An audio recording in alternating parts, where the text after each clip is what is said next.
Hay momentos en la historia en los que el silencio se vuelve más elocuente que cualquier proclama.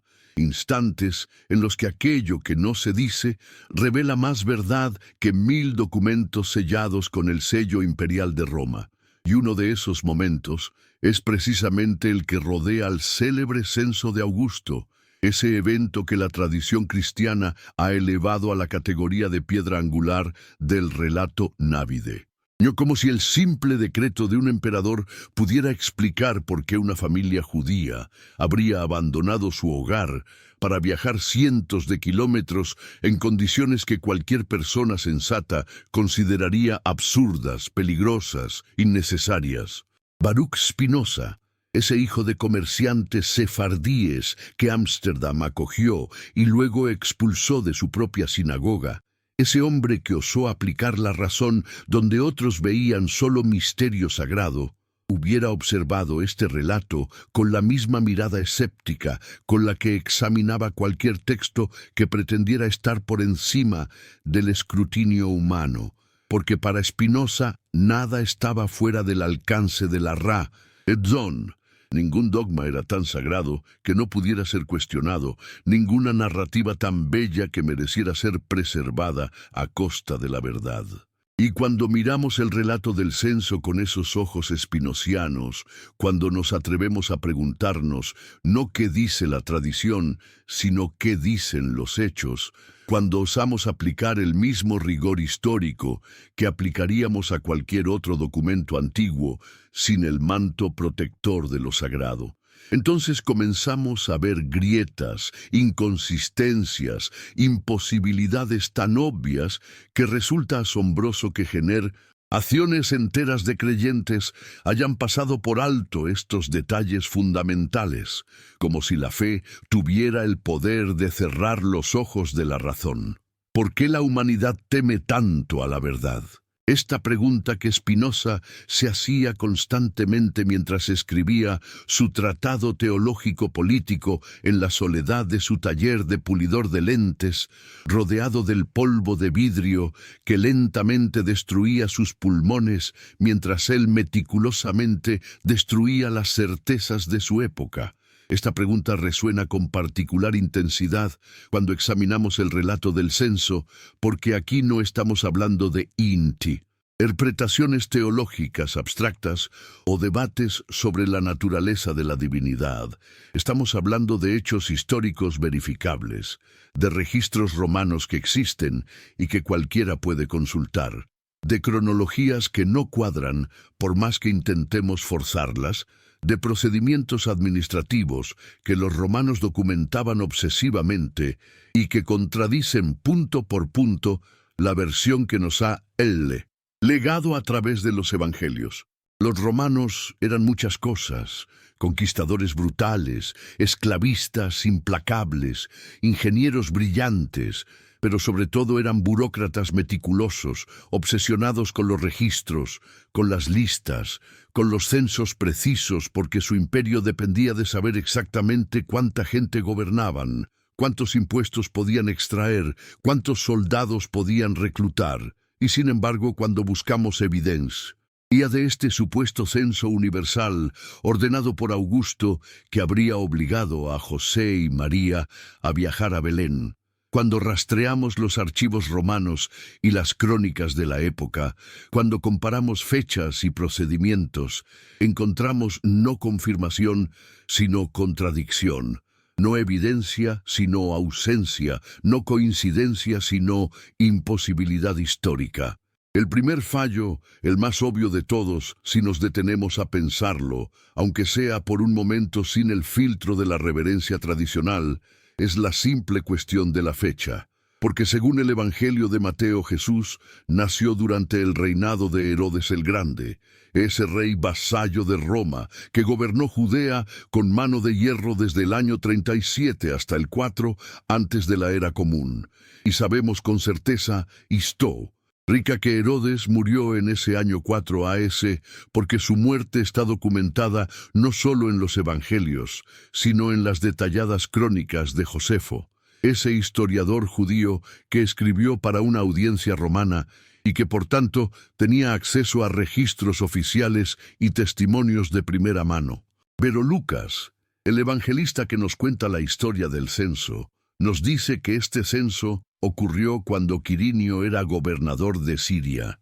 Y aquí es donde la cronología se desmorona como un castillo de naipes bajo el peso de los hechos históricos, porque Quirinio no asumió el cargo de gobernador de Siria hasta el año 6 de la era común, una década completa después de la muerte de Herodes, 10 años, que crean un abismo infranqueable entre las dos versiones del relato del nacimiento de Jesús.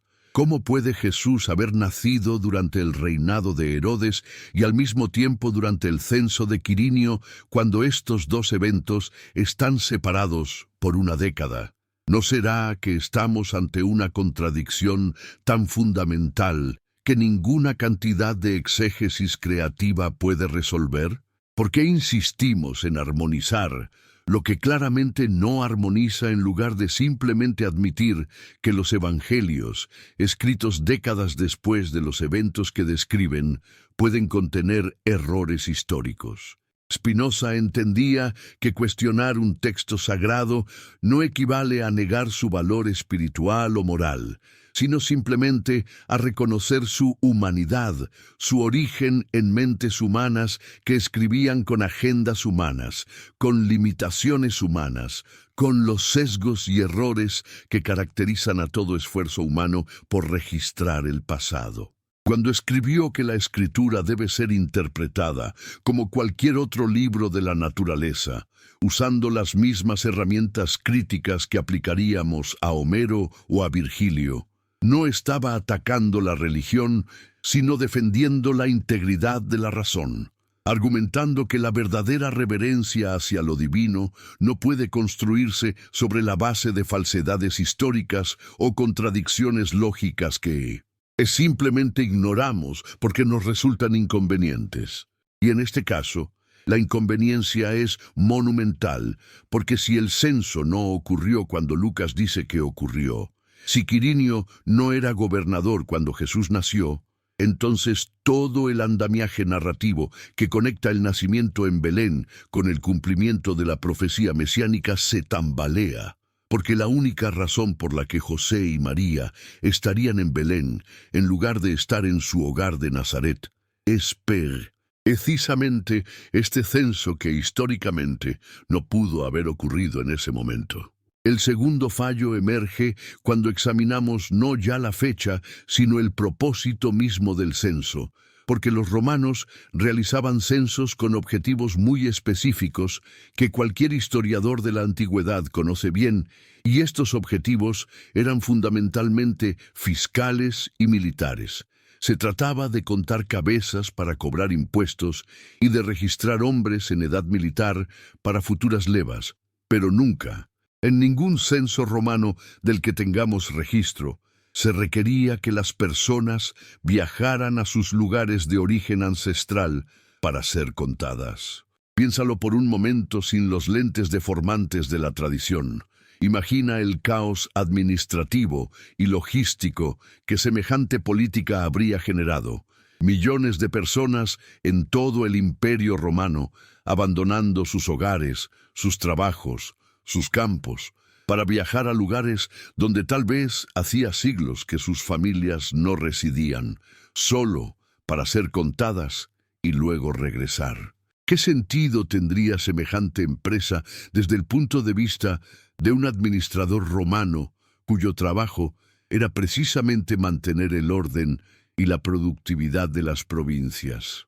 Los romanos contaban a las personas donde vivían, donde trabajaban, donde pagaban impuestos, porque eso es lo que tiene sentido desde cualquier perspectiva práctica. ¿Por qué entonces Lucas insiste en que José tuvo que viajar a Belén porque era descendiente de David? ¿No será que la razón es puramente teológica, no histórica, que el autor necesitaba colocar a Jesús en Belén para cumplir con la profecía de Miqueas, que decía que el Mesías nacería en la ciudad de David? Aquí vemos operando lo que Spinoza identificaría como la tendencia humana a moldear los hechos para que se ajusten a las creencias previas, en lugar de permitir que los hechos desafíen y refinen nuestras creencias.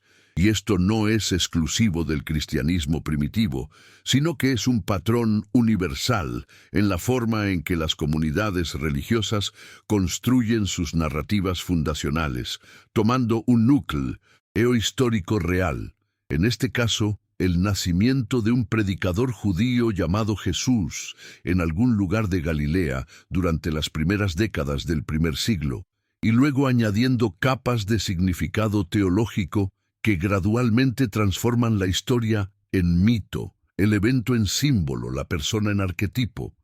Lucas necesitaba que Jesús naciera en Belén, porque la tradición mesiánica judía ubicaba al ungido de Dios en la ciudad de David. Pero el problema es que Jesús probablemente nació en Nazaret, donde vivía su familia, donde él creció y donde todos lo conocían como el hijo del carpintero. ¿Cómo resolver esta contradicción? Simple. Inventar un mecanismo que obligue a la familia a estar en Belén en el momento preciso del nacimiento. Y ese mecanismo es el censo, un evento histórico real que Quirinio efectivamente llevó a cabo en el año 6 S, pero que Lucas retrocede una década y universaliza para que sirva a sus propósitos narrativos. El tercer fallo tiene que ver con la naturaleza misma del censo de Quirinio cuando finalmente ocurrió, porque tenemos evidencia histórica de este evento, sabemos que sucedió, sabemos cuándo sucedió y sabemos algo crucial sobre su alcance. Solo se aplicó a Judea, Samaria e Idumea, las regiones que habían estado bajo el gobierno directo de Arquelao, el hijo de Herodes el Grande, hasta que los romanos lo depusieron en el año 6 EC y convirtieron su territorio en una provincia imperial bajo administración directa. Galilea, donde estaba Nazaret, no era parte de este censo, porque Galilea seguía siendo una tetrarquía gobernada por Herodes Antipas, otro hijo de Herodes el Grande, y por tanto mantenía un estatus de reino cliente que no estaba sujeto a la administración fiscal directa de Roma. ¿Entiendes la implicación de esto? Incluso si José y María hubieran vivido durante el censo de Quirinio, lo cual no es el caso porque ese censo ocurrió años después del nacimiento de Jesús, según la cronología establecida. Aún así, no habrían estado obligados a participar en él porque eran residentes de Galilea, no de Judea. Los romanos no realizaban censos universales que abarcaran todo el imperio al mismo tiempo. Esa idea de un edicto de Augusto ordenando que todo el mundo fuera registrado es pura ficción. Cada provincia tenía su propio calendario de censos basado en sus circunstancias particulares y su estatus administrativo. ¿Qué significa que un dogma se derrumbe ante la razón? Para muchos creyentes, significa una crisis de fe, un momento de vértigo existencial donde las certezas que han sostenido su visión del mundo parecen disolverse como sal en agua. Pero Spinoza argumentaría que este momento de crisis es en realidad una oportunidad de liberación, la posibilidad de construir una fe más madura que no depende de hechos históricos cuestionables, sino de verdades éticas y espirituales que pueden sostenerse por sí mismas sin necesidad del andamiaje de milagros y profecías cumplidas. El valor del cristianismo, según esta perspectiva espinociana, no radica en que Jesús naciera exactamente en Belén por razones proféticas, sino en las enseñanzas éticas que transmitió, en su énfasis en el amor, la compasión, la justicia para los pobres y marginados, cosas que permanecen valiosas independientemente de si los detalles biográficos de los evangelios son históricamente precisos. Pero las instituciones religiosas rara vez adoptan esta postura porque su poder depende precisamente de mantener estas narrativas tradicionales como hechos indiscutibles. Porque si admitimos que Lucas se equivocó en los detalles del censo, ¿qué otras partes de los evangelios podrían también ser construcciones teológicas más que registros históricos? donde trazamos la línea entre lo que aceptamos como históricamente factual y lo que reconocemos como elaboración teológica. El cuarto fallo nos lleva al corazón de la implausibilidad práctica de toda la empresa, porque incluso si ignoramos los problemas cronológicos y administrativos que ya hemos identificado, incluso si aceptamos por un momento la premisa de que José tenía que viajar a Belén para ser registrado, todavía nos enfrentamos a la pregunta obvia de por qué María tendría que acompañarlo, y no solo acompañarlo, sino hacerlo en las últimas etapas del embarazo. Un viaje de aproximadamente 150 kilómetros desde Nazaret hasta Belén, a través de terreno montañoso en una época sin carreteras pavimentadas, sin vehículos motorizados, sin la infraestructura médica que damos por sentada en la actualidad. Los censos romanos registraban cabezas de familia y propiedades, no requerían la presencia de esposas embarazadas, especialmente cuando viajar en esas condiciones representaba un riesgo significativo tanto para la madre como para el niño. Tiene sentido que José, si realmente estaba obligado a hacer este viaje, arrastrara consigo a su esposa en trabajo de parto, en lugar de dejarla en casa con familia o vecinos que pudieran cuidarla durante el parto.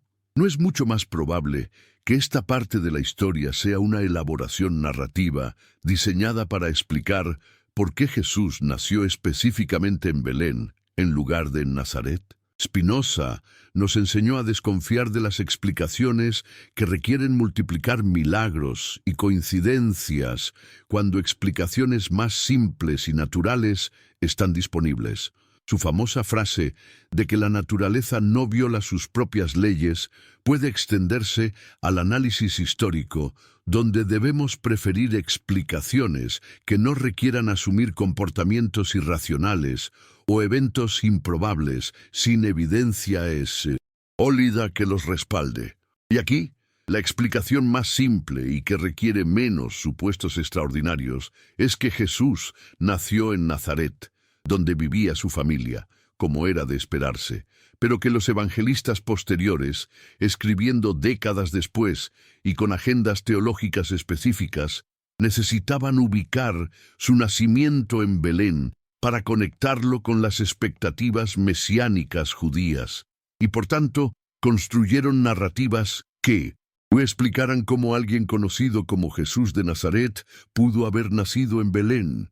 Mateo ofrece una versión de esta historia que no menciona ningún censo, sino que tiene a la familia viviendo originalmente en Belén y huyendo a Egipto para escapar de la matanza de los inocentes ordenada por Herodes, mientras que Lucas ofrece la versión del censo, y el hecho de que estas dos explicaciones sean completamente diferentes y mutuamente excluyentes debería alertarnos sobre el hecho de que no estamos tratando con historia, sino con teología narrativizada. Nos encontramos ahora ante un momento en esta reflexión donde debemos pausar y considerar no solo los hechos históricos, sino también su significado más profundo, porque lo que estamos examinando aquí no es simplemente un error en los evangelios o una inconsistencia cronológica que solo interesa a historiadores pedantes. Estamos tocando algo mucho más fundamental sobre la naturaleza de la verdad religiosa y la relación entre fe y razón que Spinoza exploró con tanta pasión y que sigue siendo relevante hoy. Tal vez sea el momento perfecto para que tú, quien sea que estés escuchando estas palabras en este preciso instante, mientras la voz navega a través de tus oídos hacia tu conciencia, para que escribas en los comentarios desde qué país y ciudad nos acompañas en esta exploración, qué hora marca el reloj en tu rincón del mundo mientras contemplamos juntos estas preguntas que la humanidad ha evadido durante siglos. Y si estas reflexiones te parecen valiosas, si sientes que alguien cercano a ti, un amigo, un familiar, necesita también cuestionar, pensar, despertar del sueño dogmático que Spinoza tanto criticaba, comparte este video con ellos con el deseo de que la verdad, aunque incómoda, traiga bendiciones a sus vidas y las de sus familias, porque no hay mayor bendición que la libertad de pensar por uno mismo. El quinto fallo se relaciona con el contexto político más amplio del censo de Quirinio. ¿Y por qué ocurrió cuando ocurrió? Porque este censo no fue simplemente un ejercicio burocrático rutinario, sino una respuesta a una crisis política específica. Y entender esta crisis nos ayuda a ver por qué es imposible que este censo hubiera ocurrido durante el reinado de Herodes el Grande, como sugiere el Evangelio. Después de la muerte de Herodes en el 4 AEC, su reino fue dividido entre sus hijos según las instrucciones de su testamento aprobado por Augusto, con Arquelao recibiendo Judea, Samaria e Idumea con el título de etnarca, Herodes Antipas recibiendo Galilea y Perea como tetrarca, y Filipo recibiendo los territorios al noreste del mar de Galilea también como tetrarca. Arquelao gobernó con tal brutalidad e incompetencia que en el año 6 EC una delegación de judíos y samaritanos, enemigos tradicionales que rara vez estaban de acuerdo en nada, viajó conjuntamente a Roma para quejarse ante Augusto y pedir que Arquelao fuera removido. Augusto accedió, depuso a Arquelao, lo exilió a Galia y convirtió su territorio en una provincia romana bajo administración directa, nombrando a Coponio como prefecto y a Quirinio como legado de Siria, con la tarea específica de realizar un censo para establecer la base fiscal de la nueva provincia. Este censo de Quirinio provocó una rebelión liderada por Judas el Galileo, quien argumentaba que pagar impuestos a Roma equivalía a reconocer otro señor además de Dios, lo cual violaba el primer mandamiento, y aunque la rebelión fue aplastada, sembró las semillas del movimiento celote que eventualmente conduciría a la gran revuelta judía del 66-73 EC y a la destrucción del Templo de Jerusalén. Josefo describe estos eventos en detalle en sus Antigüedades judías. Y lo que resulta claro de su relato es que el censo de Quirinio fue un evento traumático y controvertido en la memoria judía, asociado con violencia, ocupación extranjera y resistencia religiosa. ¿Por qué entonces Lucas elegiría este evento específico como el marco para el nacimiento del Salvador de Israel? ¿No es irónico que el Mesías, que supuestamente vendría a liberar a su pueblo de la opresión romana, naciera precisamente en el contexto de un censo romano que simbolizaba esa opresión?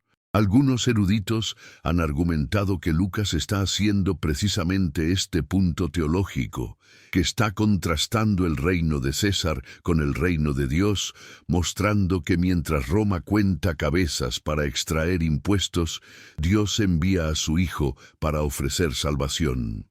Es una lectura interesante, pero no resuelve el problema histórico fundamental de que Lucas ha colocado este evento una década antes de cuando realmente ocurrió. ¿No será que la verdadera fe comienza cuando las certezas se quiebran? Spinoza pensaba que sí, que la fe auténtica no puede basarse en la aceptación ciega de dogmas, sino en el amor intelectual de Dios que emerge cuando comprendemos la naturaleza tal como es, no como nos gustaría que fuera. Para Spinoza, Dios y la naturaleza eran una y la misma cosa, Deus sive natura, y conocer a Dios significaba conocer las leyes que gobiernan la realidad, lo cual requiere honestidad intelectual, el coraje de abandonar creencias cómodas cuando la evidencia las contradice, la humildad de admitir que nuestros ancestros, por más piadosos que fueran, podían equivocarse. Esta postura le costó a Spinoza la excomunión de la comunidad judía de Ámsterdam, el rechazo de los cristianos de su época, la prohibición de sus obras y una vida de relativo aislamiento. Pero él persistió porque creía que la verdad vale más que la aprobación social, que la libertad de pensar vale más que la comodidad de pertenecer. Y en nuestro examen del censo estamos siguiendo este mismo espíritu spinociano, prefiriendo la verdad incómoda a la ficción consoladora. El sexto fallo emerge cuando consideramos las consecuencias demográficas y económicas que un censo universal, como el que Lucas describe, habría tenido. Porque no estamos hablando de un evento menor que afectó a unas pocas familias en Judea. Estamos hablando supuestamente de un decreto imperial que habría movilizado a millones de personas en todo el mundo romano al mismo tiempo. El Imperio Romano en la época de Augusto tenía una población estimada de entre 50 y 70 millones de personas distribuidas a lo largo de un territorio que abarcaba desde Britania hasta Mesopotamia, desde el Rin hasta el Sahara. Imagina el caos, la interrupción económica, el colapso de la agricultura, el comercio, la industria si de repente todos estos millones de personas tuvieran que abandonar sus hogares para viajar a los lugares de origen de sus ancestros. Los romanos, con su obsesión por el orden y la eficiencia, jamás habrían implementado una política tan descabellada que habría paralizado su economía durante meses. Y sin embargo, fuera del Evangelio de Lucas, no existe ni una sola mención de semejante evento catastrófico en ninguna fuente romana, griega, judía o de cualquier otra cultura del mundo antiguo.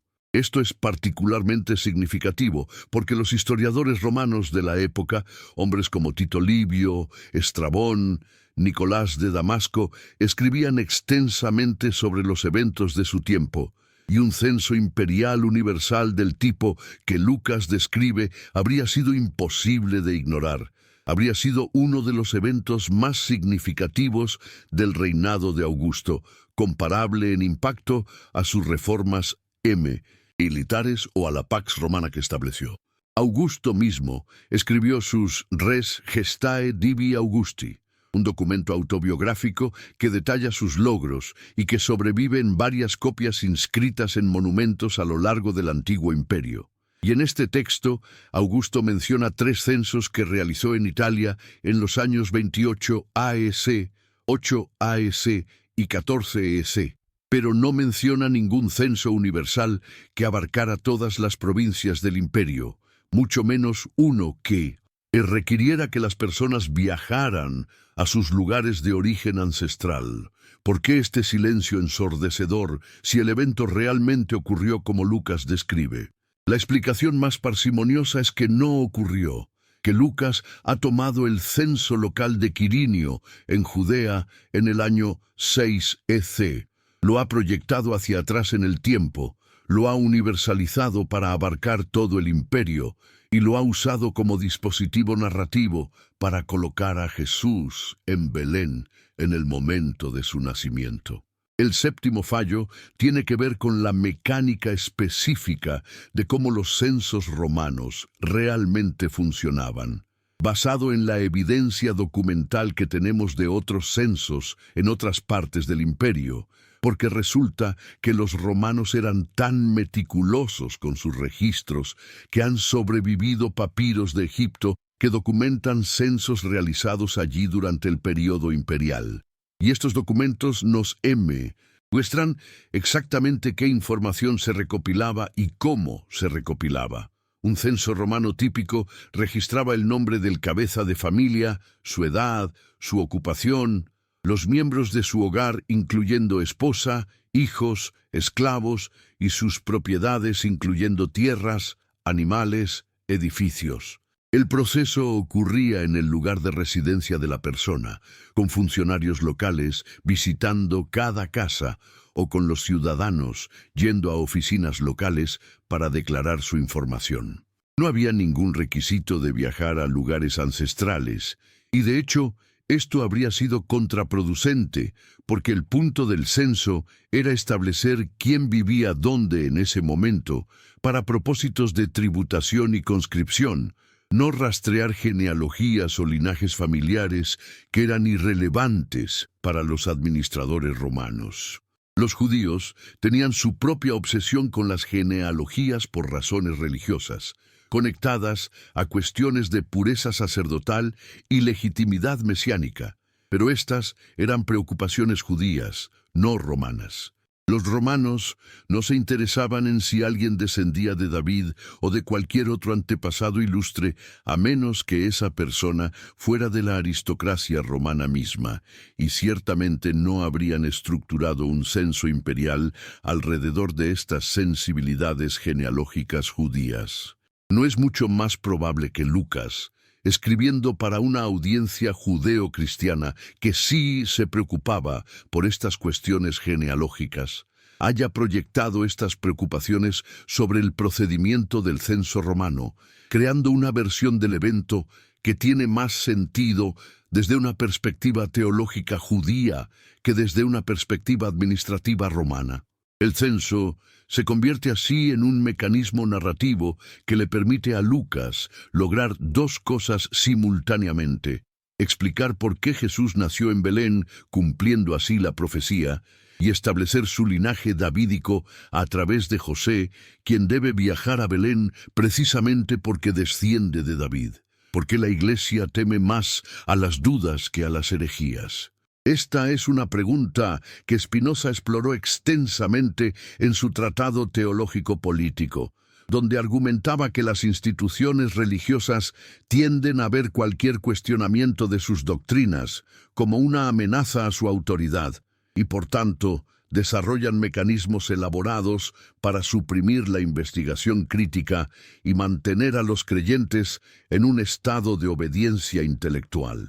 Las herejías, paradójicamente, a menudo operan dentro del mismo marco de referencia que la ortodoxia. Aceptan la premisa fundamental de que la verdad religiosa es revelada e incuestionable. Simplemente difieren en los detalles de qué fue revelado o cómo debe interpretarse. Las dudas, por otro lado, cuestionan el marco mismo.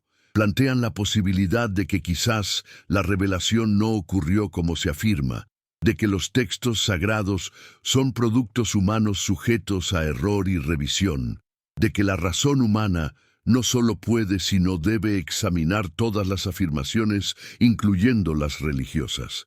Esto es mucho más peligroso para la autoridad eclesiástica que cualquier herejía, porque socava la base misma sobre la que se construye esa autoridad. El octavo fallo nos lleva a considerar el problema de las fuentes y por qué solo Lucas menciona este censo mientras los otros evangelistas guardan silencio al respecto.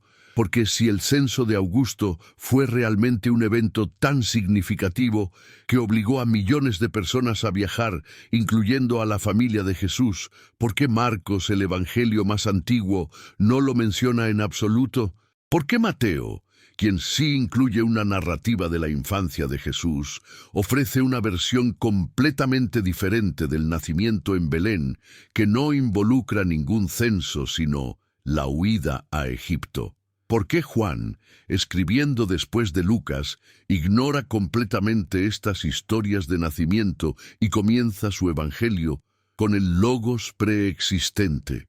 La respuesta más coherente desde una perspectiva histórico-crítica es que estos relatos de nacimiento son desarrollos tardíos en la tradición evangélica, añadidos para responder a preguntas teológicas sobre la identidad de Jesús, que se volvieron importantes en las décadas posteriores a su muerte y que diferentes comunidades cristianas desarrollaron diferentes tradiciones para explicar cómo Jesús de Nazaret pudo haber nacido en Belén como el Mesías prometido. Marcos, el evangelio más antiguo escrito alrededor del año 70 EC, no muestra ningún interés en el nacimiento de Jesús. Su evangelio comienza con Juan el Bautista y el bautismo de Jesús como adulto, sugiriendo que las tradiciones tempranas sobre Jesús se enfocaban en su ministerio público y su muerte, no en circunstancias milagrosas de su nacimiento. Mateo y Lucas, escritos independientemente entre los años 80 y 90 S, ambos sintieron la necesidad de añadir narrativas de nacimiento, pero lo hicieron de formas que son irreconciliables entre sí. Mateo tiene a la familia residiendo en Belén, huyendo a Egipto, y luego estableciéndose en Nazaret solo después de regresar porque temen a Arquelao, quien gobierna Judea, mientras que Lucas tiene a la fam, Ilia residiendo en Nazaret, viajando a Belén solo por el censo, y luego regresando a Nazaret después del nacimiento. Estas no son variaciones menores de la misma historia. Son narrativas fundamentalmente diferentes que no pueden ser armonizadas sin hacer violencia a los textos. Juan, escribiendo aún más tarde, cerca del año 100 EC, aparentemente no conoce estas tradiciones de nacimiento o no las considera importantes, prefiriendo comenzar su evangelio con una cristología cósmica que identifica a Jesús con el Logos divino que existía antes de la creación.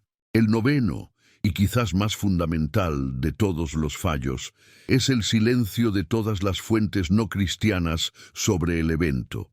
Porque si un censo universal del tipo que Lucas describe realmente hubiera ocurrido, no solo los historiadores romanos lo habrían mencionado, sino que habría dejado rastros en los registros administrativos, en las inscripciones, en los papiros, en las monedas, en toda la parafernalia documental que los romanos producían obsesivamente. Buscar evidencia de este censo en las fuentes históricas es como buscar evidencia del diluvio universal de Noé en los registros geológicos. La ausencia de evidencia donde esperaríamos encontrar evidencia abundante si el evento realmente hubiera ocurrido, como se describe, es en sí misma evidencia significativa de que el evento no ocurrió. Los apologistas cristianos han ofrecido varias explicaciones para este silencio, desde la sugerencia de que muchos documentos antiguos se han perdido hasta la idea de que los historiadores romanos simplemente no consideraron el censo lo suficientemente importante como para mencionarlo. Pero estas explicaciones se vuelven cada vez más débiles cuanto más las examinamos. Es cierto que muchos documentos antiguos se han perdido. La gran mayoría de la literatura antigua ha desaparecido y solo conocemos la antigüedad a través de fragmentos supervivientes, pero esto hace que sea aún más significativo que los documentos que sí sobreviven no mencionen este supuesto censo universal. Tenemos la Res Gestae de Augusto, donde él mismo enumera sus logros. Tenemos las historias de múltiples autores romanos que cubren este periodo. Tenemos miles de inscripciones y papiros que documentan aspectos mundanos de la administración romana. Y sin embargo, ninguno menciona un censo universal que habría sido uno de los eventos administrativos más grandes del reinado de Augusto. La explicación de que los historiadores romanos no lo consideraron importante tampoco se sostiene porque los censos eran considerados eventos significativos en Roma, tanto que se convirtieron en marcadores temporales. Las personas fechaban eventos por referencia a qué censo estaban asociados, y la posición de censor era una de las más prestigiosas en la jerarquía política romana. Spinoza nos enseñó a aplicar el principio de parsimonia en nuestras explicaciones, a no multiplicar entidades más allá de lo necesario, a preferir la explicación más simple que da cuenta de toda la evidencia. Y la explicación más simple aquí no involucra documentos perdidos o historiadores negligentes. La explicación más simple es que Lucas, escribiendo décadas después de los eventos que describe, utilizó el censo histórico de Quirinio en el año 6 EC como un recurso literario para explicar cómo Jesús de Nazaret pudo haber nacido en Belén. Y en el proceso cometió varios errores cronológicos y procedime en tales que son obvios para cualquiera que examine los hechos históricos sin el filtro de la reverencia religiosa. Esto no hace de Lucas un mentiroso o un falsificador. Los evangelios nunca pretendieron ser biografías históricas en el sentido moderno. Son proclamas teológicas que usan material histórico y legendario para transmitir verdades espirituales sobre quién era Jesús y qué significaba para sus seguidores. El problema surge cuando generaciones posteriores tratan estos textos teológicos como si fueran documentos históricos precisos. cuando insisten en defender la historicidad literal de cada detalle a pesar de la evidencia contraria, cuando permiten que la teología distorsione la historia en lugar de permitir que la historia informe la teología. Parte 2. La brecha entre lo que creemos y lo que podemos demostrar es el espacio donde la fe tradicionalmente ha operado. Pero para Spinoza, este espacio no debía ser un refugio para la irracionalidad, sino un campo de cultivo para una espiritualidad más madura, más honesta, más compatible con la dignidad del intelecto humano, que él consideraba la expresión más elevada de lo divino en nosotros. Cuando contemplamos los 9 fallos del relato del censo que hemos identificado, no estamos simplemente desmontando una narrativa religiosa por el placer iconoclasta de destruir lo que otros consideran sagrado. Estamos participando en el proyecto espinociano más amplio de liberar la religión de su dependencia en afirmaciones históricas cuestionables y milagros inverificables, permitiéndole así descansar sobre una base más sólida de enseñanza ética y experiencia espiritual, que no requiere que sacrifiquemos nuestro intelecto en el altar de la tradición. Pero ¿por qué este proyecto es tan amenazante para las instituciones religiosas? ¿Por qué la simple pregunta sobre la historicidad del censo provoca defensas tan vehementes y acusaciones de hostilidad hacia la fe? ¿No será que lo que realmente está en juego aquí no es la verdad histórica, sino el poder institucional que depende de mantener a los creyentes en un estado de dependencia intelectual?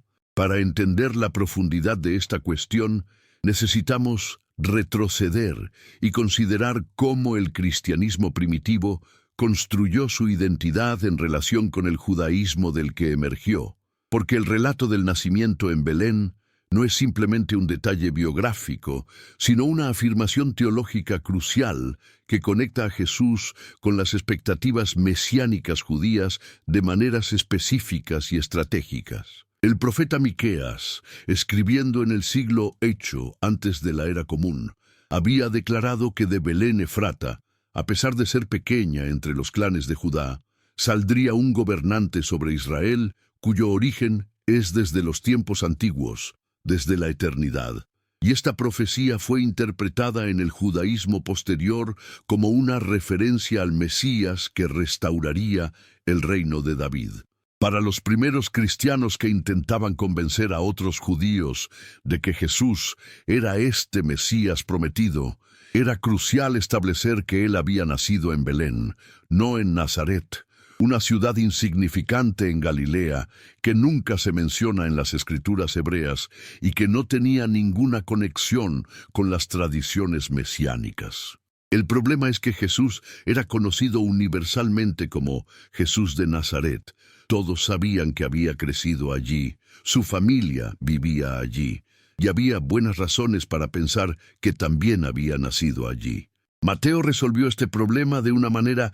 Su evangelio comienza con José y María viviendo en Belén, aparentemente su hogar, donde nace Jesús en una casa, no en un establo o pesebre como en Lucas. Luego vienen los magos del oriente guiados por una estrella.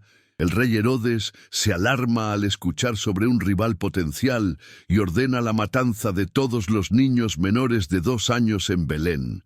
José es advertido en sueños y huye con su familia a Egipto, donde permanecen hasta la muerte de Herodes.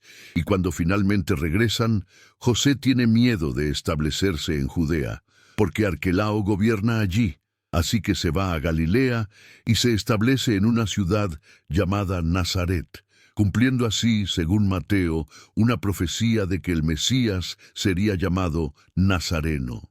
Esta narrativa resuelve el problema de cómo alguien que vive en Nazaret pudo haber nacido en Belén. La familia originalmente vivía en Belén, pero circunstancias políticas los obligaron a reubicarse en Nazaret. Lucas ofrece una solución completamente diferente. En su versión, la familia vive en Nazaret desde el principio. María recibe la anunciación del ángel Gabriel mientras está en Nazaret, pero un censo imperial los obliga a viajar temporalmente a Belén, donde Jesús nace. y luego regresan a Nazaret como siempre fue su plan. Dos soluciones diferentes al mismo problema, ninguna de las cuales puede ser histórica si la otra lo es. Pero ambas sirven al mismo propósito teológico de ubicar el nacimiento en Belén. Lo fascinante desde una perspectiva spinoziana es cómo estas narrativas revelan el proceso humano de creación teológica en acción.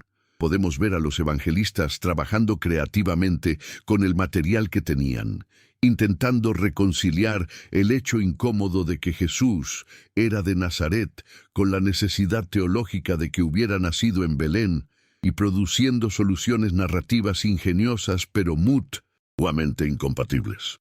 Esto no es escandaloso o vergonzoso, a menos que insistamos en que los evangelios son relatos históricos infalibles dictados por Dios.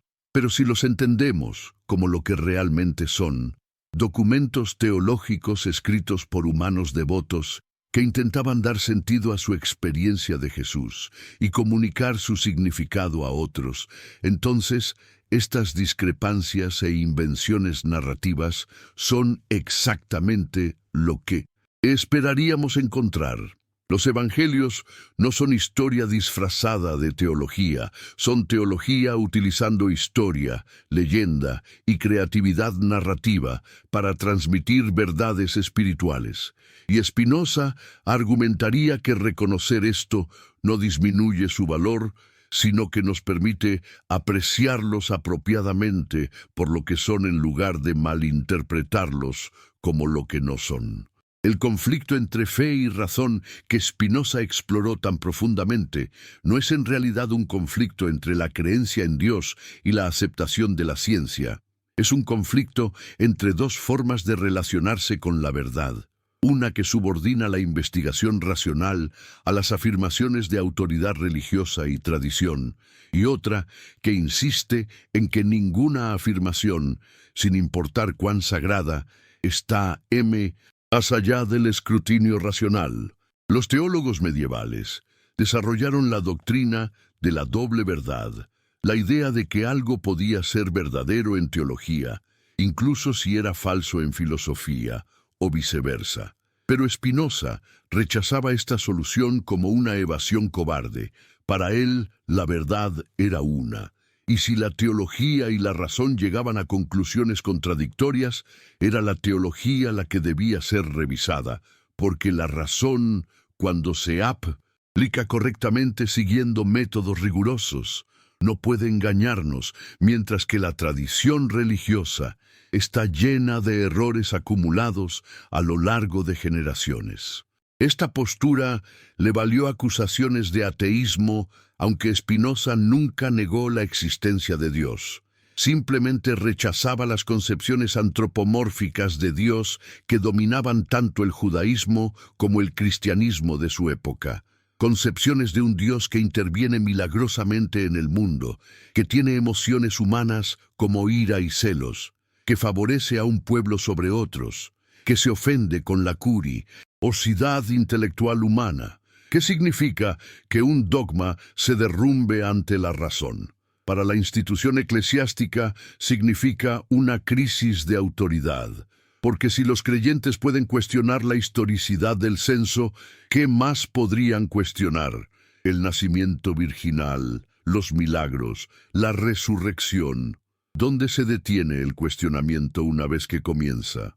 Esta es la pendiente resbaladiza que tanto temen los guardianes de la ortodoxia, la posibilidad de que permitir la investigación crítica de un aspecto de la doctrina pueda desencadenar una cascada de dudas que eventualmente socave todo el edificio de la creencia. Pero esta postura proteccionista trata a los creyentes como niños que deben ser protegidos de verdades perturbadoras en lugar de como adultos capaces de integrar nuevas comprensiones sin perder su conexión espiritual fundamental.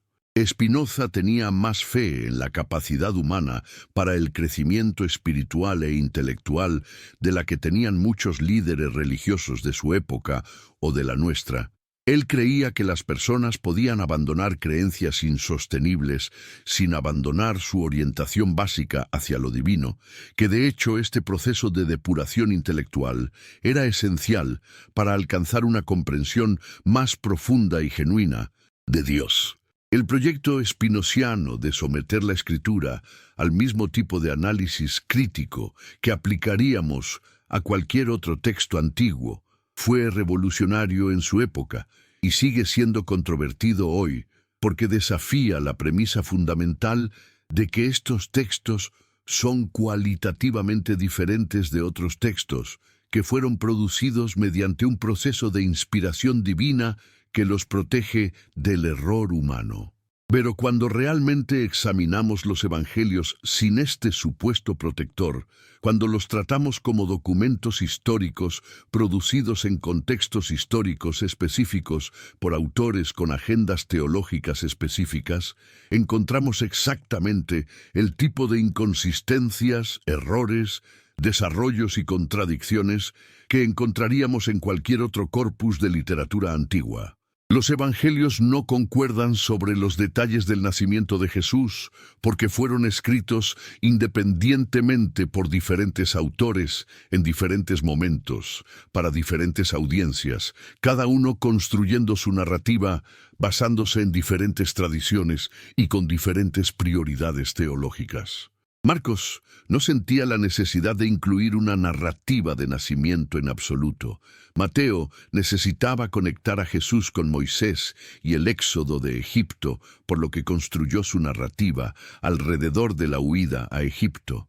Lucas necesitaba mostrar que Jesús era el Salvador de toda la humanidad, no solo de los judíos, por lo que universalizó su narrativa conectándola con el censo romano imperial. La herejía de Spinoza no fue negar la existencia de Dios, sino insistir en que Dios opera a través de leyes naturales inmutables que podemos conocer mediante el uso disciplinado de nuestra razón, y que por tanto cualquier relato que involucre la suspensión de estas leyes naturales debe ser sospechoso. Los milagros no son demostraciones del poder de Dios, sino malentendidos de la naturaleza o invenciones legendarias, porque si Dios es perfecto, entonces la creación es perfecta y no necesita constante intervención y ajuste como si fuera una máquina defectuosa que requiere reparación continua. Esta perspectiva hace que sea imposible aceptar al pie de la letra narrativas que involucran ángeles apareciendo a pastores, estrellas guiando a magos, masacres de infantes ordenadas por reyes paranoicos, huidas milagrosas a Egipto o censos imperiales que violan todo lo que sabemos sobre cómo los romanos realmente administraban su imperio. Estas son narrativas teológicas que usan imaginería legendaria para comunicar verdades espirituales. No son reportes históricos de eventos que realmente ocurrieron exactamente como se describen. Pero aquí surge una pregunta crucial que debemos enfrentar honestamente. Si abandonamos la historicidad literal de estas narrativas, ¿qué queda del cristianismo? ¿No está toda la fe cristiana construida sobre afirmaciones históricas específicas sobre quién era Jesús y qué hizo? ¿No proclama Pablo que si Cristo no resucitó, entonces nuestra fe es vana? Esta es una pregunta legítima que merece una respuesta cuidadosa, y la respuesta spinoziana sería que lo que permanece cuando despojamos al cristianismo de sus afirmaciones históricas inverificables y sus demandas de milagros es algo más valioso que lo que se pierde. Permanece una ética de amor y compasión, permanece una visión de la realidad donde lo divino es inmanente en la naturaleza, permanece una práctica de autotransformación que Spinoza llamaba el amor intelectual de Dios. Permanece una comunidad de personas comprometidas con vivir según principios de justicia y misericordia. Estas cosas no dependen de que Jesús naciera en Belén o de que un censo imperial con procedimientos administrativos imposibles haya ocurrido. Estas cosas tienen valor independiente de los detalles históricos que pueden o no ser precisos. Por supuesto, muchos cristianos rechazarían esta respuesta, argumentando que el cristianismo pierde su poder salvador si Jesús no es el Hijo de Dios encarnado que realmente realizó milagros y realmente resucitó de entre los muertos. Para ellos, el cristianismo spinoziano sería cristianismo vaciado de contenido, una cáscara ética sin el núcleo sobrenatural que le da sentido. Y tienen derecho a mantener esta posición. Spinoza no estaba tratando de convencer a los creyentes tradicionales de que abandonen su fe. Estaba ofreciendo una alternativa para aquellos que ya no podían aceptar los elementos sobrenaturales, pero que todavía sentían que había algo valioso en la tradición religiosa que valía la pena preservar en una forma transformada. Su ética, esa obra maestra de la filosofía sistemática que escribió en latín sabiendo que sería prohibida, ofrece precisamente esto: una espiritualidad sin superstición, una relación con lo divino basada en el conocimiento en lugar de la fe ciega, una práctica de autoperfeccionamiento que no requiere renunciar a la razón. La lucidez herética de Spinoza radica en su negativa a aceptar el falso dilema entre fe irracional y ateísmo militante. Él demostró que es posible mantener una orientación espiritual profunda mientras se rechaza todo lo sobrenatural. Es posible hablar significativamente de Dios sin antropomorfizar a Dios. Es posible derivar guía moral de la tradición religiosa sin aceptar sus afirmaciones metafísicas como verdades literales. Esta síntesis de espiritualidad y racionalismo era tan radical en el siglo XVII que llevó a su excomunión tanto de la sinagoga como de las iglesias cristianas, pero su influencia sobre el pensamiento europeo posterior fue inmensa, preparando el camino para la Ilustración, para el estudio crítico de la Biblia, para la posibilidad de una ética secular, para la idea misma de libertad de pensamiento como un derecho humano fundamental, en lugar de una amenaza al orden social. Cuando aplicamos el análisis spinoziano al relato del censo, no estamos simplemente descartando una narrativa piadosa, estamos participando en el proyecto más amplio de liberar la religión de su dependencia en afirmaciones históricas cuestionables que se vuelven cada vez más insostenibles a medida que avanza nuestro conocimiento histórico. Cada descubrimiento arqueológico, cada análisis textual crítico, cada avance en nuestra comprensión del mundo antiguo pone más presión sobre aquellos que insisten en la inerrancia literal de los textos sagrados. Ya no es 1656 cuando Spinoza fue excomulgado y sus obras prohibidas. Ya no es 1860 cuando los ensayos y reseñas causaron escándalo en Inglaterra. Al sugerir que la Biblia debía ser estudiada como cualquier otro libro. Estamos en 2026 y tenemos acceso a un tesoro de conocimiento sobre el mundo antiguo que simplemente no estaba disponible para generaciones anteriores.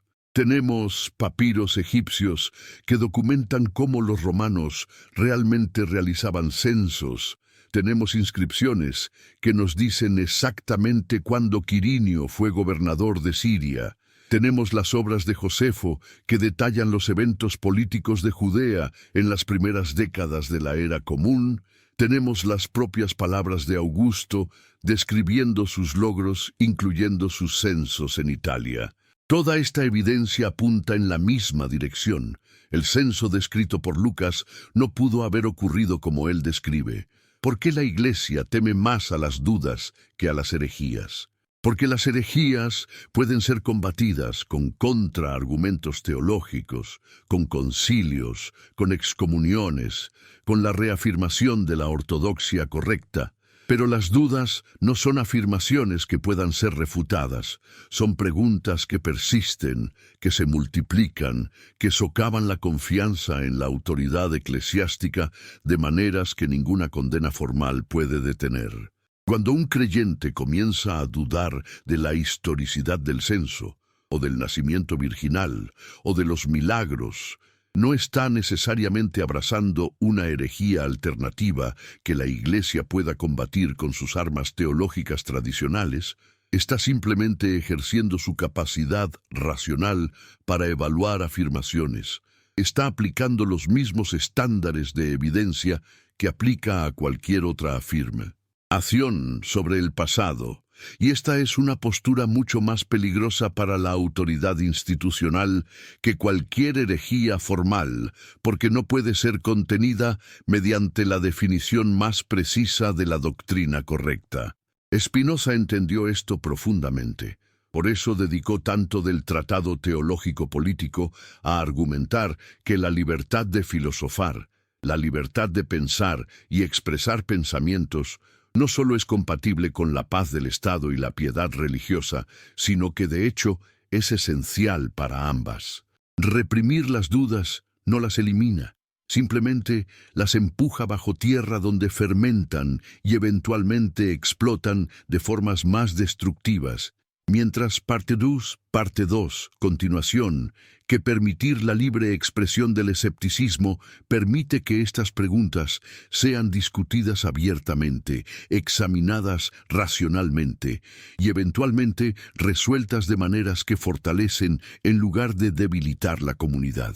La Iglesia que teme las dudas revela con ese mismo temor su propia inseguridad, su conocimiento implícito de que sus afirmaciones no pueden sobrevivir al escrutinio riguroso, mientras que una fe genuina debería dar la bienvenida a las preguntas, porque la verdad no tiene nada que temer de la investigación honesta. El miedo que las instituciones religiosas sienten ante el cuestionamiento crítico no es miedo por Dios, quien presumiblemente no necesita nuestra protección, sino miedo por su propio poder e influencia que dependen de mantener a los fieles en un estado de dependencia intelectual. Si las personas pueden pensar por sí mismas sobre cuestiones religiosas, si pueden llegar a sus propias conclusiones basadas en evidencia y razón, en lugar de simplemente aceptar lo que les dicen las autoridades eclesiásticas, entonces, ¿qué función cumplen esas autoridades? ¿Por qué necesitaríamos sacerdotes e intermediarios si cada persona puede relacionarse directamente con lo divino a través del uso de su propia razón? Esta era la amenaza radical que Spinoza representaba, no su negación de Dios, sino su democratización del acceso a lo divino. Su insistencia en que el conocimiento de Dios está disponible para cualquiera que ejercite su intelecto disciplinadamente, sin necesidad de revelación especial, sin necesidad de mediación sacerdotal, sin necesidad de pertenecer a ninguna institución religiosa particular. La tensión entre el Jesús histórico y el Cristo de la fe es algo con lo que los teólogos han luchado durante siglos. Pero Spinoza lleva esta distinción mucho más lejos de lo que la teología tradicional está dispuesta a ir. Para él no solo existe una distinción entre el hombre Jesús que caminó por Galilea y el Cristo cósmico de la teología paulina, sino que además las afirmaciones históricas sobre Jesús hechas por los evangelios deben ser sometidas al mismo escrutinio crítico que aplicaríamos a cualquier otra fuente histórica antigua, sin ninguna presunción de inerrancia o inspiración divina que las proteja del análisis. Esto significa que cuando Lucas nos dice que Jesús nació durante un censo universal, ordenado por Augusto cuando Quirinio era gobernador de Siria, no debemos simplemente aceptar esta afirmación porque aparece en la Escritura. Debemos preguntarnos si es históricamente plausible, si cuadra con lo que sabemos de otras fuentes sobre ese período, si es consistente con lo que sabemos sobre cómo los romanos administraban su imperio. Y cuando hacemos estas preguntas, como hemos visto, las respuestas son uniformemente negativas. El censo, como Lucas lo describe, no encaja cronológicamente, no encaja procedimentalmente, no encaja con ninguna evidencia externa. Y la única explicación que da cuenta de todas estas inconsistencias es que Lucas construyó esta narrativa por razones teológicas no históricas. Pero reconocer esto no significa que debamos descartar a Lucas como un falsificador o tratarlo con desprecio.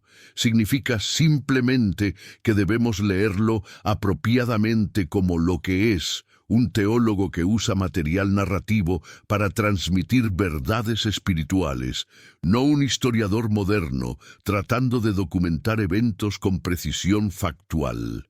Los antiguos tenían diferentes estándares para la escritura histórica que nosotros. Para ellos era perfectamente aceptable embellecer, dramatizar, incluso inventar discursos y escenas siempre y cuando capturaran la esencia espiritual o moral de lo que querían transmitir. Y debemos leer los evangelios con estos estándares antiguos en mente, no con nuestras expectativas modernas de precisión documé.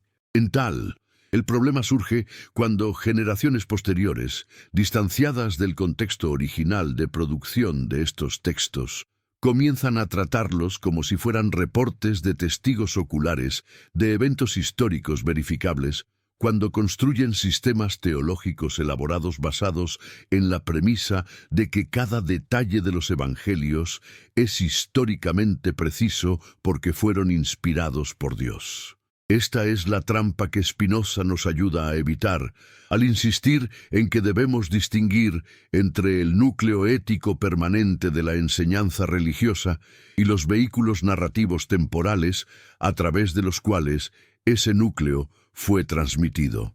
El mensaje de amor, compasión y justicia que Jesús predicó no depende de que naciera en Belén, no depende de que su madre fuera virgen, no depende de que caminara sobre el agua o multiplicara panes y peces. Estas son capas de elaboración teológica añadidas para comunicar su significado espiritual a audiencias que esperaban que las figuras divinas estuvieran rodeadas de acontecimientos maravillosos. ¿No será que la verdadera fe comienza cuando las certezas se quiebran? Esta pregunta nos lleva al corazón de lo que Spinoza entendía por religión auténtica versus superstición, porque para él la superstición es precisamente esa dependencia de certezas falsas, de afirmaciones que no pueden ser verificadas, pero que se mantienen con vehemencia emocional porque proporcionan consuelo psicológico ante la incertidumbre de la existencia. La fe auténtica, por contraste, no necesita certezas falsas, porque descansa en algo más sólido, en el conocimiento racional de la naturaleza y nuestro lugar en ella, en la comprensión de que somos parte de un todo infinito que Spinoza llamaba Dios o naturaleza, en la práctica de vivir de acuerdo con nuestra naturaleza racional en lugar de ser esclavos de nuestras pasiones desordenadas.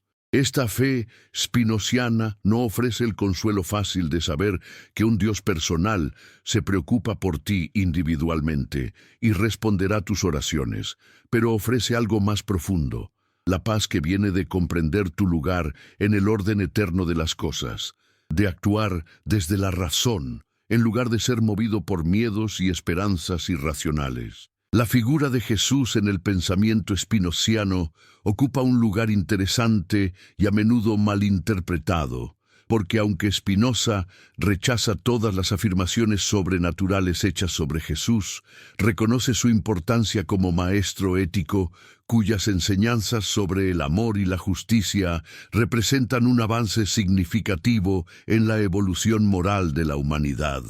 Jesús, en este sentido, es visto como alguien que alcanzó un grado inusual de comprensión intuitiva de las verdades éticas que Spinoza derivaría más tarde mediante análisis racional sistemático, alguien que vivió de acuerdo con la razón, aunque expresara sus insights en lenguaje profético y religioso adaptado a su audiencia y contexto. Pero esta apreciación de Jesús como maestro ético no requiere aceptar ninguna de las afirmaciones milagrosas hechas sobre él. De hecho, Spinoza argumentaría que estas afirmaciones milagrosas oscurecen en lugar de iluminar su verdadera importancia al enfocarnos en lo espectacular en lugar de lo sustantivo, en los supuestos poderes sobrenaturales en lugar de las enseñanzas transformadoras. La brecha entre esta visión espinociana de Jesús y la cristología ortodoxa es obviamente enorme. Para el cristianismo tradicional, Jesús no es simplemente un maestro ético particularmente iluminado, sino el Hijo de Dios encarnado, la segunda persona de la Trinidad, quien mediante su muerte y resurrección logró la salvación de la humanidad del pecado y la muerte. Toda esta estructura teológica elaborada descansa sobre afirmaciones históricas específicas, que Jesús realmente nació de una virgen, realmente realizó milagros, realmente resucitó corporalmente de entre los muertos. Y si estas afirmaciones históricas son puestas en duda, entonces todo el edificio teológico se tambalea. Por eso, el censo de Lucas, por más que parezca un detalle menor, es en realidad crucial, porque si Lucas se equivocó sobre el censo, si inventó esta historia por razones teológicas, entonces, ¿qué nos impide pensar que también inventó o embellecieron otros aspectos de su narrativa? Donde trazamos la línea entre lo que aceptamos como históricamente factual y lo que reconocemos como elaboración teológica. Esta pregunta no tiene una respuesta fácil, y diferentes tradiciones cristianas la han respondido de formas muy diferentes, desde el fundamentalismo que insiste en la inerrancia literal de cada palabra de la Escritura, hasta el liberalismo teológico extremo, que reduce a Jesús a poco más que un reformador social, cuyas enseñanzas éticas admiramos, pero cuyas afirmaciones sobre su propia identidad descartamos como delirios mesiánicos. Spinoza nos ofrece una tercera vía, ni fundamentalismo literal, ni reduccionismo secular, sino una lectura que toma en serio tanto el contenido espiritual de los textos como su carácter humano e histórico, que puede apreciar su valor sin necesitar afirmar su infalibilidad, que puede encontrar verdad en ellos sin necesitar creer que todo en ellos es verdad histórica literal. El conflicto que Spinoza personifica entre la herencia religiosa y el compromiso con la razón, entre la lealtad a la tradición y la honestidad intelectual, entre el deseo de pertenencia comunitaria y la necesidad de integridad personal. Este conflicto no es exclusivo de su época, sino que resuena a través de los siglos hasta nuestro presente. ¿Cuántas personas hoy luchan con las mismas tensiones, criadas en tradiciones religiosas que valoran pero encontrando cada vez más difícil aceptar literalmente las afirmaciones que esas tradiciones hacen sobre el mundo? ¿Cuántas veces escuchamos historias de personas que abandonan completamente la religión cuando descubren que no pueden aceptar literalmente cada doctrina, como si la única alternativa al fundamentalismo fuera el ateísmo secular completo? Spinoza nos muestra que no tiene que ser así, que es posible mantener una espiritualidad profunda mientras se abraza completamente la razón y la investigación crítica, que de hecho esta síntesis de espiritualidad y racionalismo puede ser más satisfactoria y más sostenible que cualquiera de los extremos. La lucidez de Spinoza consiste en su negativa a sacrificar la verdad por el consuelo, a aceptar falsedades tranquilizadoras simplemente porque son tradicionales o porque su rechazo podría causar incomodidad social. Esta lucidez tiene un costo, como él mismo experimentó cuando fue excomulgado de la sinagoga a los 23 años, condenado con las palabras más severas que la comunidad judía de Ámsterdam podía pronunciar, maldecido de día y de noche, durmiendo y despertando, entrando y saliendo, cortado de todo contacto con sus antiguos amigos y familiares, bajo pena de compartir su maldición. Podría haber evitado este destino simplemente guardando silencio sobre sus dudas, asistiendo a la sinagoga, manteniendo una fachada de conformidad mientras pensaba lo que quisiera en privado, como tantos otros han hecho a lo largo de la historia. Pero Spinoza eligió la integridad sobre la conveniencia, la verdad sobre la pertenencia, y aunque pagó un precio alto por esta elección, su ejemplo ha inspirado a generaciones de pensadores que vinieron después de él a tener el coraje de sus propias convicciones. La herejía de Spinoza no fue negar a Dios, sino redefinir radicalmente qué significa Dios. No fue rechazar la religión, sino insistir en que la religión debe ser compatible con la razón. No fue atacar la Escritura, sino tratarla con el mismo respeto crítico que merecen todos los productos de la mente humana. Y en nuestro examen del censo de Lucas, estamos siguiendo este mismo espíritu herético espinociano, no porque queramos destruir la fe de nadie, sino porque creemos que una fe que no puede sobrevivir al escrutinio racional no es una fe que valga la pena tener, que la verdad es siempre preferible a la ilusión, sin importar cuán cómoda sea esa ilusión, que la dignidad del intelecto humano requiere que no apaguemos nuestra capacidad crítica cuando nos enfrentamos a afirmaciones religiosas. Hay algo profundamente liberador en esta postura, en la negativa a vivir en la disonancia cognitiva, donde sabemos que ciertas afirmaciones son insostenibles, pero pretendemos creerlas de todos modos porque se espera de nosotros, donde compartimentamos nuestras mentes en esferas separadas de razón y fe, que nunca se les permite interactuar. Spinoza prometía en cambio una integración completa, una vida donde no hay contradicción entre lo que pensamos en privado y lo que profesamos en público, donde no hay conflicto entre nuestra comprensión racional del mundo y nuestra orientación espiritual, donde la búsqueda de la verdad y la búsqueda de Dios son la misma cosa, porque Dios es la verdad. Es la estructura racional del universo mismo. Es el orden eterno que podemos conocer y del cual podemos derivar paz y orientación. ¿Qué significa aplicar esta visión spinociana al relato del censo específicamente? Significa reconocer que cuando Lucas escribió su evangelio alrededor del año 85 EC, aproximadamente 50 años después de la crucifixión de Jesús, no estaba tratando de escribir historia en el sentido moderno, sino de comunicar significado teológico. Necesitaba ubicar el nacimiento de Jesús en Belén para cumplir la profecía. Necesitaba mostrar que Jesús era el Mesías prometido. Necesitaba conectar este evento judío local con el imperio romano más amplio para demostrar que Jesús era el Salvador no solo de los judíos, sino de toda la humanidad. El censo servía a todos estos propósitos narrativos brillantemente. Era un evento imperial que afectaba a todos. Era un mecanismo plausible para explicar por qué alguien de Nazaret estaría en Belén, y colocaba el nacimiento del Salvador en el contexto de los grandes movimientos de pueblos y naciones que caracterizaban la época romana.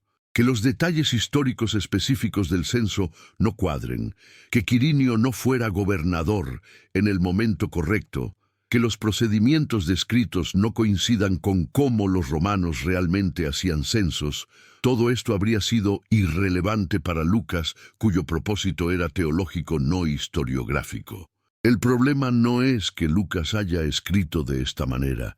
El problema es que no reconocemos que esto es lo que hizo, que tratamos su texto como si fuera un documento histórico preciso, cuando fue concebido como proclama teológica, que construimos doctrinas elaboradas sobre la inerrancia de la Escritura que requieren que defendamos lo indefendible históricamente. Si pudiéramos simplemente admitir que los evangelios son lo que son, productos maravillosos de la creatividad teológica humana que usan material histórico y legendario para comunicar verdades espirituales, entonces no tendríamos que retorcernos en formas intelectualmente deshonestas tratando de armonizar lo que no puede ser armonizado, explicar lo inexplicable, defender lo indefendible. Podríamos apreciar los evangelios por su genio literario y teológico, sin necesitar afirmar su precisión histórica en cada detalle. Podríamos aprender de sus enseñanzas éticas, sin necesitar creer sus afirmaciones milagrosas. Podríamos encontrar inspiración espiritual en ellos, sin apagar nuestras capacidades críticas. Esta es la libertad que Spinoza ofrece. La libertad de ser completamente humanos, completamente racionales, completamente honestos, y aún así mantener una orientación espiritual profunda hacia lo que él llamaba Dios o naturaleza. No tenemos que elegir entre ser personas pensantes y ser personas espirituales. No tenemos que sacrificar nuestro intelecto para mantener nuestra conexión con lo divino. No tenemos que vivir en la disonancia cognitiva donde profesamos creer cosas que sabemos que no son verdad. Podemos ser íntegros, completos, unificados, viviendo vidas donde nuestras creencias, nuestros pensamientos y nuestras acciones están en armonía porque todos fluyen del mismo compromiso con la verdad y la razón. El camino spinoziano no es fácil. Requiere coraje para cuestionar lo que nos han enseñado desde la infancia. Requiere humildad para admitir cuando no sabemos algo, en lugar de llenar el vacío con fantasías reconfortantes. Requiere disciplina intelectual para seguir argumentos hacia conclusiones que podrían ser incómodas. Requiere fortaleza emocional para soportar el rechazo de comunidades que ven el cuestionamiento como traición. Pero las recompensas de este camino son inmensas, porque al final del proceso no estamos afirmando creencias que sabemos son falsas simplemente porque nos da miedo soltarlas. No estamos defendiendo posiciones que no pueden ser defendidas, simplemente porque son tradicionales. No estamos viviendo en el miedo constante de que alguien haga la pregunta equivocada que haga colapsar todo nuestro frágil edificio de creencias. En cambio, descansamos en el conocimiento sólido de lo que realmente es. Aceptamos nuestro lugar en el orden eterno de la naturaleza. Vivimos de acuerdo con la razón en lugar de ser sacudidos por cada viento de doctrina. Y encontramos paz no en certezas falsas, sino en la comprensión verdadera. Parte 3. Llegamos ahora al momento crucial de esta reflexión, al punto donde debemos enfrentar la pregunta más profunda que subyace a todo nuestro examen del relato del censo y de la aproximación spinoziana a la escritura. ¿Qué hacemos con la verdad cuando amenaza las estructuras de significado que hemos heredado y que nos sostienen? ¿Cómo navegamos el territorio traicionero entre la honestidad intelectual que nos exige admitir lo que la evidencia muestra claramente y la necesidad humana de narrativas que den sentido a nuestras vidas y nos conecten con algo más grande que nosotros mismos? Esta no es una pregunta meramente académica, es existencial. Toca el núcleo mismo de cómo vivimos y qué valoramos. Y la respuesta que le demos determinará no solo cómo interpretamos textos antiguos, sino cómo habitamos el mundo como seres pensantes y sintientes en un universo que simultáneamente nos fascina y nos aterra con su inmensidad indiferente. Spinoza enfrentó esta pregunta en su forma más aguda cuando, como joven de 23 años, tuvo que decidir si silenciar sus dudas para mantener su lugar en la comunidad judía de Ámsterdam o expresarlas sabiendo que sería excomulgado, cortado de todo lo familiar, lanzado a un mundo de incertidumbre social y económica. No era una decisión abstracta sobre principios filosóficos, era una decisión concreta sobre cómo vivir, con quién asociarse, cómo ganarse la vida, y eligió la verdad incluso sabiendo el precio que tendría que pagar. Esta elección lo define, lo eleva por encima de los innumerables pensadores que tienen pensamientos heréticos en privado, pero mantienen una fachada de ortodoxia en público. lo convierte en un héroe del coraje intelectual cuyo ejemplo continúa inspirando a aquellos que luchan con las mismas tensiones entre verdad y tradición, entre razón y comunidad, entre integridad personal y presión social. ¿Por qué la verdad es tan amenazante para las instituciones religiosas? No es porque la verdad en sí misma sea anticristiana o antijudía o antiislámica, es porque las instituciones han construido su autoridad sobre afirmaciones específicas que presentan como verdades reveladas por Dios y por tanto inmunes al cuestionamiento humano. Y cuando estas afirmaciones resultan ser falsas o insostenibles, toda la estructura de autoridad se tambalea. Si el censo de Lucas no ocurrió como él describe, ¿qué más en los evangelios podría ser teológicamente motivado en lugar de históricamente preciso? Si el nacimiento virginal es una elaboración teológica basada en una mala traducción del hebreo, ¿qué pasa con la doctrina de la encarnación que depende de ello?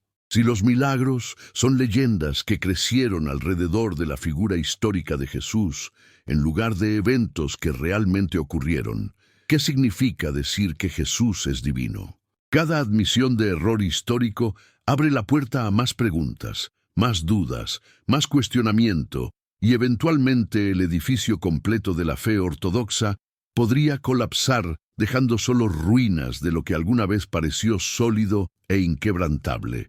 Pero Spinoza argumentaría que este colapso no es una tragedia, sino una liberación, que lo que se pierde cuando las falsedades son despejadas es menos valioso que lo que se gana cuando finalmente podemos ver con claridad.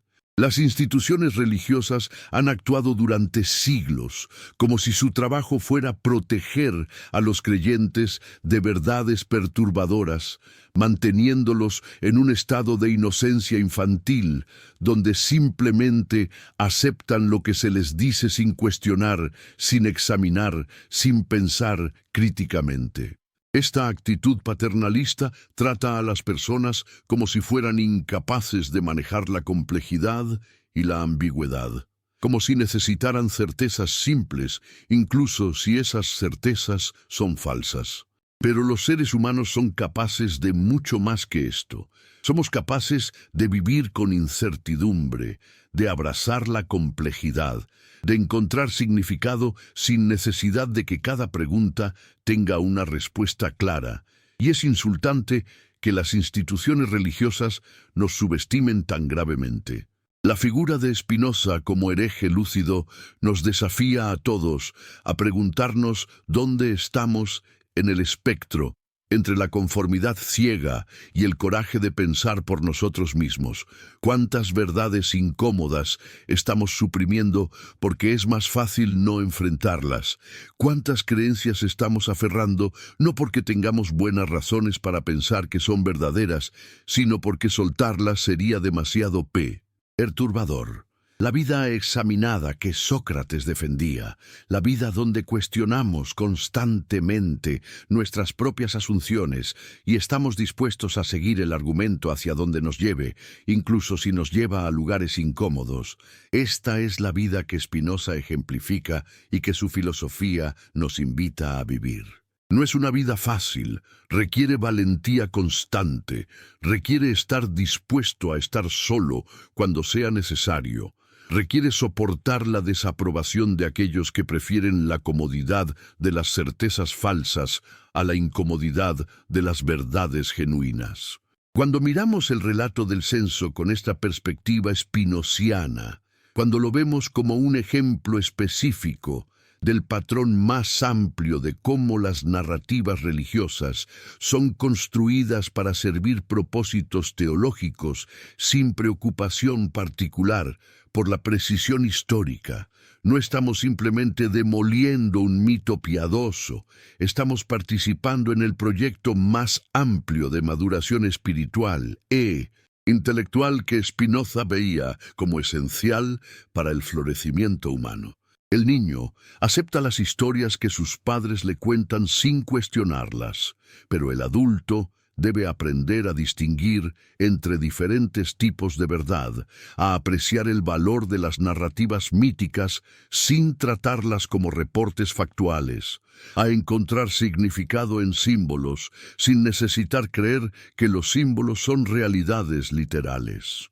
Esta transición de la fe infantil a la comprensión adulta es dolorosa pero necesaria, y las instituciones religiosas que intentan mantener a sus miembros en perpetua infancia espiritual les están haciendo un flaco favor. ¿No será que la verdadera fe comienza cuando las certezas se quiebran?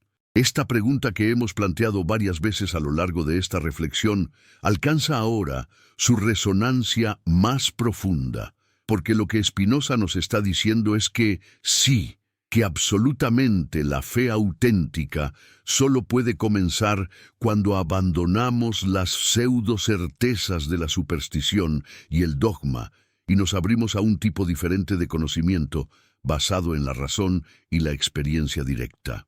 La fe infantil depende de autoridades externas que nos dicen qué creer. Depende de textos que aceptamos como infalibles. Depende de doctrinas que memorizamos sin comprenderlas realmente. La fe madura, el amor intelectual de Dios, como lo llama Spinoza, emerge cuando comenzamos a pensar por nosotros mismos, cuando usamos nuestra razón para comprender la naturaleza y nuestro lugar en ella, cuando encontramos paz, no en ser protegidos de la verdad, sino en abrazarla completamente, sin importar hacia dónde nos lleve. Esta transición de la fe infantil a la fe madura no significa necesariamente abandonar la religión por completo, aunque para algunos ese será el resultado. Significa más bien transformar nuestra relación con la religión, de modo que ya no somos esclavos de ella, sino que la usamos como una fuente entre muchas de sabiduría e inspiración. Podemos todavía apreciar las enseñanzas éticas de Jesús sin necesitar creer que nació de una virgen. Podemos todavía encontrar valor en las parábolas y las historias sin necesitar afirmar que son históricamente precisas en cada detalle. Podemos todavía reunirnos en comunidad con otros buscadores sin necesitar recitar credos que sabemos que no son verdad. La religión transformada por la razón spinoziana se convierte en algo más flexible, más abierto, más honesto, menos sobre conformidad a dogmas y más sobre cultivar virtudes, menos sobre creer imposibilidades y más sobre vivir éticamente, menos sobre ganar la salvación en el más allá y más sobre florecer en este mundo que es el único del que tenemos conocimiento cierto. Los 9 fallos del censo que hemos identificado no son simplemente errores menores en un relato antiguo que podemos pasar por alto en nombre de la piedad. Son síntomas de algo mucho más fundamental sobre la naturaleza de los evangelios y sobre cómo debemos leerlos. Cuando vemos que Lucas ha colocado el censo en el momento equivocado, ha descrito procedimientos que no coinciden con la práctica romana, ha universalizado un evento local, ha inventado razones para que la familia viaje que no tienen sentido administrativamente, estamos viendo evidencia directa del proceso de creación teológica en acción. Lucas necesitaba que Jesús naciera en Belén. Tenía el recuerdo del censo de Quirinio como un evento significativo en la historia judía reciente, y conectó estos dos elementos aunque la cronología no funcionara, aunque los procedimientos no tuvieran sentido, porque su propósito era comunicar verdad teológica, no documentar hechos históricos. Reconocer esto no requiere que despreciemos a Lucas o que tratemos su evangelio como sin valor. Requiere simplemente que lo leamos apropiadamente como el tipo de texto que es. Una proclama teológica que usa materiales históricos y legendarios creativamente para comunicar el significado de Jesús para sus seguidores. En este sentido, Lucas es más como un poeta o un dramaturgo que como un historiador moderno. Está usando su arte narrativo para capturar algo que considera verdadero a un nivel más profundo que el meramente factual. Está tratando de transmitir el significado cósmico de un evento que él cree cambió el curso de la historia humana.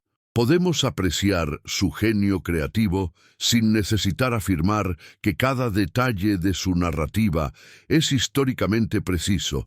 Podemos aprender de su teología sin necesitar aceptar su historiografía defectuosa. El clímax filosófico hacia el que hemos estado construyendo a lo largo de estas tres partes es la realización de que la verdad no puede ser enterrada para siempre, que sin importar cuántas generaciones intenten suprimir preguntas incómodas o mantener a los fieles en ignorancia sobre problemas históricos y lógicos en sus textos sagrados, eventualmente las preguntas emergen, eventualmente alguien, como Spinoza, viene y dice lo que todos están pensando, pero nadie se atreve a expresar. Eventualmente, la luz de la razón penetra incluso en los rincones más oscuros donde la superstición se ha refugiado. Esto no es una amenaza para la religión genuina, sino su salvación, porque sólo cuando la religión se libera de su dependencia en afirmaciones insostenibles sobre hechos históricos, puede finalmente descansar sobre una base sólida de verdad ética y experiencia espiritual que no requiere que sacrifiquemos nuestro intelecto. La historia de los últimos 4 siglos desde Spinoza es en parte la historia de esta emergencia gradual de la verdad sobre los textos religiosos, comenzando con unos pocos herejes valientes que se atrevieron a cuestionar y expandiéndose eventualmente hasta incluir a académicos en seminarios y universidades que ahora enseñan rutinariamente perspectivas histórico-críticas sobre la Biblia que habrían sido consideradas blasfemas hace solo un siglo. El estudio crítico de la Biblia que Spinoza ayudó a inaugurar ha revelado capas sobre capas de composición humana, edición, redacción. Ha mostrado cómo los textos evolucionaron a lo largo del tiempo, respondiendo a diferentes necesidades y contextos. Ha identificado contradicciones y tensiones que revelan las manos de múltiples autores con diferentes teologías y agendas. Todo esto es conocimiento común en círculos académicos ahora, pero permanece en gran medida desconocido para las personas en las bancas que continúan siendo alimentadas con versiones simplificadas y edulcoradas de sus textos sagrados que ocultan toda esta complejidad. ¿Por qué este conocimiento permanece compartimentado en la academia sin filtrarse hacia las congregaciones? Porque los líderes religiosos temen, quizás justificadamente, que si las personas supieran cuánta incertidumbre e insostenibilidad histórica existe en sus textos sagrados, perderían su fe por completo. Y en algunos casos esto sucede. Algunas personas descubren la beca crítica y sienten que han sido engañadas, que toda su vida religiosa fue construida sobre falsedades y se alejan con amargura. Pero esto no tiene que ser el resultado si las personas fueran educadas desde el principio en formas más sofisticadas de leer la Escritura, si se les enseñara a apreciar los textos por lo que son en lugar de lo que pretenden ser, si su fe fuera construida sobre fundamentos más sólidos que la precisión factual de narrativas antiguas. Spinoza nos muestra que es posible hacer esta transición. Él creció en una tradición religiosa profundamente conservadora. Fue educado para ser rabino. Conocía sus textos sagrados íntimamente. Y sin embargo, pudo transformar su relación con esos textos de modo que ya no los veía como infalibles, revelaciones divinas, sino como productos humanos valiosos que debían ser leídos críticamente. La intensidad provocadora del desafío spinoziano alcanza su punto máximo cuando nos damos cuenta de que no estamos simplemente hablando sobre textos antiguos y eventos históricos cuestionables. Estamos hablando sobre cómo vivimos ahora, sobre si tenemos el coraje de enfrentar la realidad tal como es en lugar de como nos gustaría que fuera, sobre si valoramos la verdad lo suficiente como para pagar el precio que a veces requiere. Cada vez que elegimos no hacer una pregunta incómoda sobre nuestra religión, porque podría llevar a lugares que nos asustan, cada vez que suprimimos una duda, porque es más fácil conformarnos, cada vez que pretendemos creer algo que en nuestro corazón sabemos que no es verdad, estamos eligiendo la comodidad sobre la integridad, la pertenencia sobre la honestidad, el consuelo inmediato sobre el crecimiento a largo plazo. Y estas elecciones pequeñas y cotidianas se acumulan en una vida que es menos de lo que podría ser. Una vida vivida en conformidad en lugar de autenticidad. Una vida donde nunca alcanzamos nuestro potencial completo como seres racionales capaces de amor intelectual de Dios.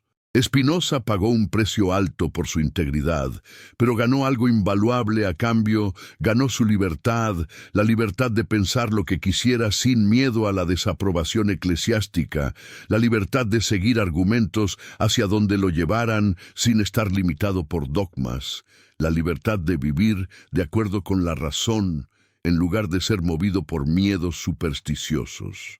Esta libertad le permitió producir una de las filosofías más originales y profundas de la historia occidental, un sistema de pensamiento que integró metafísica, ética, política y religión en una visión unificada que continúa inspirando y desafiando a pensadores 4 siglos después. Habría producido esta obra maestra si hubiera elegido la conformidad.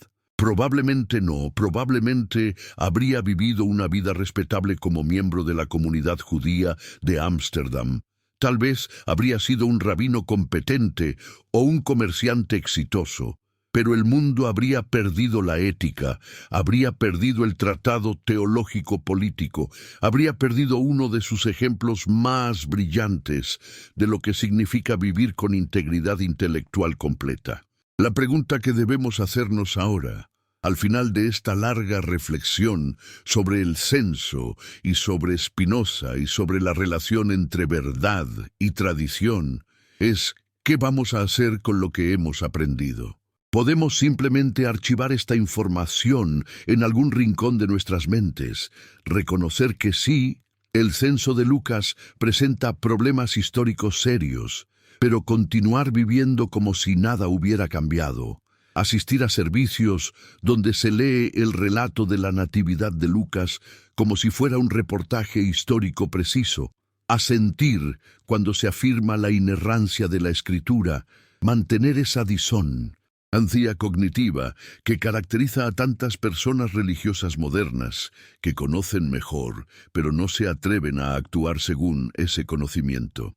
O podemos tomar la ruta spinociana, podemos permitir que lo que hemos aprendido transforme realmente nuestra relación con la religión, podemos comenzar a leer la Escritura con ojos críticos en lugar de reverencia ciega, podemos buscar comunidades donde la honestidad intelectual es valorada en lugar de suprimida, podemos construir una espiritualidad que no requiere que neguemos lo que sabemos que es verdad.